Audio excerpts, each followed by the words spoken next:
everybody should do in their lifetime sometime two things. One is to consider death,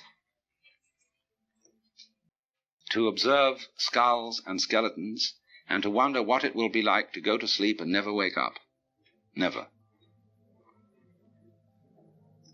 That is a very gloomy thing for contemplation, but the acceptance of death is very highly generative of creative life. You get wonderful things out of that. And the other thing to contemplate is to follow the possibility of the idea that you are totally selfish, that you don't have a good thing to be said for you at all. You are a complete, utter rascal. Now, when you go deeply into the nature of selfishness, what do you discover? You say, I love myself, I seek my own advantage. I want to thank me for believing in me. I want to thank me for doing all this hard work. Now, what is the self that I love? What do I want? And what is me? In what way do I know me? Well, it suddenly occurs to me that I know me only in terms of you. See, when I think of anything that I know and that I like, then it's always something that can be viewed as other than me. I can never get to look at me, real me. It's always behind. It's always hidden. And I really don't know it well enough to know whether I love it or not. Maybe I don't. Maybe it's an appalling mess. But certainly the things I do love and that I want from a selfish point of view, when I really think about them, they're all something else that's in a way outside me. And so if you are perfectly honest about loving yourself, you love yourself in terms of what is other. Because it's only in terms of what is other that you have a self at all. So then, I feel that one of the very great things that C.G. Jung contributed to mankind's understanding was the concept of the shadow. That everybody has a shadow. In other words, in the same way as in the drama, to have the play, it's necessary to introduce a villain. It's necessary to introduce a certain element of trouble. So, in the whole scheme of life, there has to be the shadow, because without the shadow there can't be the substance. And Jung felt that the whole point was to bring the two together. We are only deeply unconscious of these facts because we live all by our senses and outside of ourselves. If a man could look into it himself, he would discover it. And by a kind of a fantastic honesty, to penetrate one's own motivations to the depths. And he knew that nobody can be completely honest. That you will try and you'll have a great deal of success in exploring your motivations and your dark, unconscious depths. But there will be a certain point at which you will say, well, I've had enough of that. You know. And do you see how, in a strange way, there's a certain sanity in that? When a person indulges in a certain kind of duplicity, of deception. In some forms of embroidery, the back is very different from the front because people take shortcuts.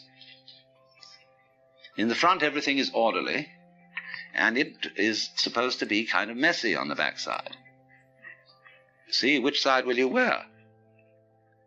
You've got to be sure you get the front in the front, have the back in the back. The back has all the little tricks in it, all the shortcuts, all the lowdown that people don't acknowledge, see? And it's exactly the same with the way we live. You know, like sweeping the dust under the carpet in a hurry just before the guests come. I mean, we do ever so many things like that. And if you don't do it, if you don't think you do it, and you think, well, really, my embroidery is the same on both sides, see? Well, you're deceiving yourself. Because what you're doing is you're taking the shortcuts in another dimension. which you're keeping out of consciousness. Everybody takes the shortcuts. Everybody plays tricks. Everybody has in himself an element of duplicity, of deception. Because you see, from this point of view that I'm discussing, where the web is the trap, to be is to deceive. Think of camouflage, the chameleon who changes its color. Think of the butterfly pretending it has eyes. Now, in the same way, I've often said, well, life is a drama, and a drama is a deception. It's a big act. When you peel an onion and you don't really understand the nature of an onion, you might look for the pit in the center, like any ordinary fruit has. But the onion doesn't have a center. It's all skins. And so when you get right down, there's nothing but a bunch of skins. You say, well, that was a kind of disappointing. Well, in rather the same way, you see, you find when you explore yourself and your motivations, and you go through and through, and you try to find out that thing which is really genuine.